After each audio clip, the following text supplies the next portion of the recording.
Breaking news చూస్తున్నాం. RTO constable ఇంట్లో వందల కోట్ల కొద్దీ డబ్బు. ఎక్కడి నుండి వచ్చింది డబ్బు? అసలు ఒక కానిస్టేబుల్ ఇంట్లో ఇన్ని కోట్ల రూపాయల, ఇన్ని కేజీల బంగారమా?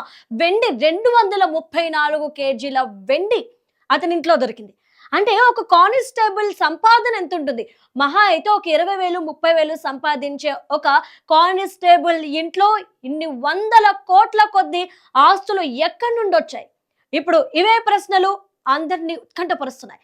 ఇప్పుడు ఇవే ప్రశ్నలు అధికారుల చుట్టూ మెదులుతున్నాయి. ఇన్ని కోట్ల ఆస్తి ఎక్కడిది? చిరాస్తులే వందల కోట్ల పైచిలుకుంటుందంటూ ఒక అంచనా. అసలు ఎందుకు సడన్ గా కానిస్టేబుల్ ఇంట్లో ఈ విధంగా రైడ్స్ చేయాల్సి వచ్చింది? ఇప్పుడు దీని గురించి తెలుసుకుందాం.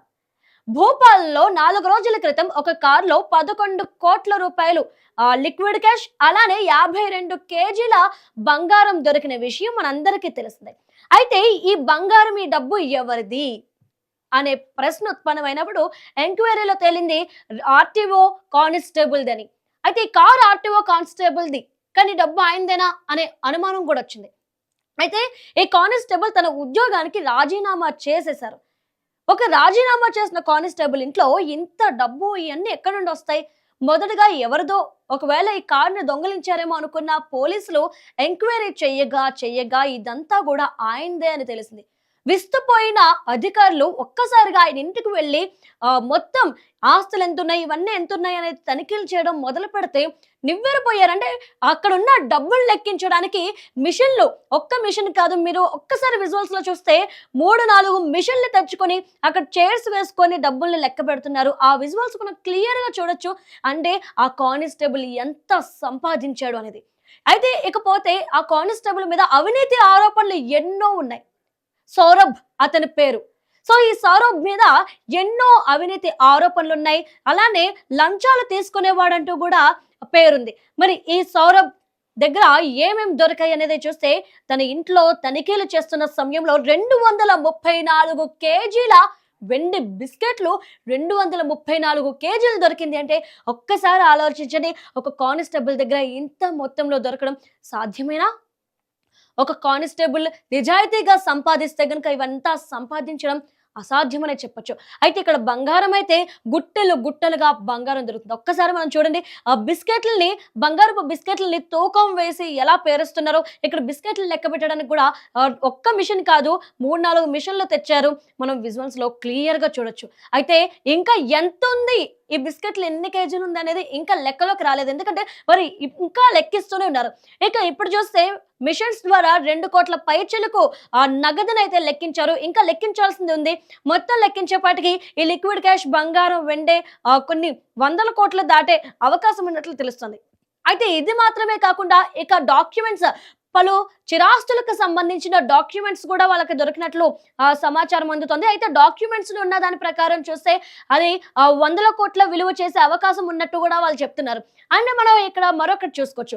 గవర్నమెంట్ వాల్యూ ఒకటి ఉంటుంది, మార్కెట్ వాల్యూ ఒకటి ఉంటుంది. ఈ విధంగా చూసుకుంటే గవర్నమెంట్ వాల్యూ కన్నా మార్కెట్ వాల్యూ ఎక్కువ ఉంటుంది. కాబట్టి ఒక కానిస్టేబుల్, ఆర్టీఓ కానిస్టేబుల్ దగ్గర ఉన్న ఆస్తులు చాలా అంటే వందల కోట్ల పైచిలుకు ఆస్తులు ఉన్నట్లు మనకు తెలుస్తుంది.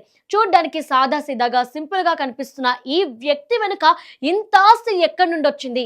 ఒకవేళ తాత ముత్తాతల ఆస్తి అయితే ఈ విధంగా దాచాల్సిన అవసరం లేదు. అతనికి ఒక ఆర్టీఓ కానిస్టేబుల్ గా పని చేయాల్సిన అవసరం అంతకంటే లేదు అంటూ కూడా ఇక్కడ చెప్తున్నారు. మరి ఈ నేపథ్యంలో ఇంకా లెక్కించే కొద్దీ, తనిఖీలు చేసే కొద్దీ ఎంత బంగారం, ఎంత నగదు, ఎంత ఆస్తులు అనేవి బయటపడతాయో తెలీదు. అసలే ముఖ్యంగా ఇవన్నీ కూడా ఇతను ఎలా సంపాదించాడు? నిజంగా ఈ డబ్బంతా కూడా ఆయనదేనా? లేదంటే కనుక ఎవరికైనా అనుచరుడుగా ఉంటున్నాడా? బినామీగా ఉంటున్నాడా? బినామీగా ఉంటే ఆ పర్సన్ ఎవరు? ఆయనకి ఇంత డబ్బు ఎక్కడి నుండి వచ్చింది? ఏ బిజినెస్ ద్వారా వచ్చిందనే ప్రశ్నలు అయితే ఉత్పన్నమవుతున్నాయి. దీనిపై ఎంక్వైరీ అయితే సాగాల్సి ఉంది.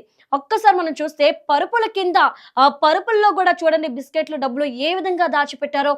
మనం ఎక్కడ చూసినా కూడా బిస్కెట్లు, బంగారపు బిస్కెట్లు, వెండి బిస్కెట్లు, డబ్బే బయటపడుతున్నాయి. యాక్చువల్లీ ఇలాంటివి ఒకసారి మనం సూర్య సినిమా గనుక మనం రివీల్ చేసుకుంటే గనుక అక్కడ పూజ గదిలోని, బెడ్రూముల్లోని ఇలా డబ్బు కట్లు, నోట్ల కట్లు ఇవన్నీ చూస్తున్నాం. అయితే ఒక సినిమా సీన్ నే తలపిస్తుంది ఇక్కడున్న విజువల్స్. అంటే ఎక్కడ చూసినా బంగారం, వెండి, కనిపిస్తూనే ఉన్నాయి. పరుపుల్లోని, బిందుల్లోని ఎక్కడ చూసినా ఇవే దొరుకుతున్నాయి. ఇంత డబ్బు, ఇంత బంగారం, ఇంత వెండి, ఇన్ని ఆస్తులు ఎక్కడి నుండొచ్చాయి? ఈ చిరాస్తులన్నీ ఈయనవేనా? లేదంటే గనక ఎవరైనా బినామీవా? ఎవరు ఈయన దగ్గర దాచారు? ఎక్కడి నుండొచ్చాయి? ఈయనవే అయితే ఏ విధంగా సంపాదించాడు? ఏం చేస్తే ఇంత డబ్బు సంపాదించగలిగాడు? అనే వాటిపై ఇంకా క్లారిటీ రావాల్సింది. ఒక్కసారి చూస్తే ఎన్ని మిషన్స్ తీసుకొచ్చారో లెక్కించడానికి, ఎంతమంది లెక్కిస్తున్నారో ఒక్కసారి చూడొచ్చు. డబ్బులు కావచ్చు, ఇటు బంగారం కావచ్చు, వెండి కావచ్చు. బంగారం గుట్టలు గుట్టలుగా ఉంది. వారంతా కూడా లెక్కించి పేరుస్తున్న విజువల్స్ అయితే మీరు క్లియర్‌గా చూడొచ్చు. అక్కడున్న వాళ్ళు, ఇక్కడ అధికారులే కాదు, ప్రతి ఒక్కరు కూడా విస్తుపోతున్నారు, ఆశ్చర్యపోతున్నారు. ఇంత డబ్బా? ఇంత బంగారమా? ఒక కానిస్టేబుల్, ఆర్‌టీఓ కానిస్టేబుల్ ఇంట్లో ఇంత ఆస్తులా? ఎక్కడి నుండొచ్చాయి? అంటూ కూడా ఆశ్చర్యానికి గురవుతున్నారు.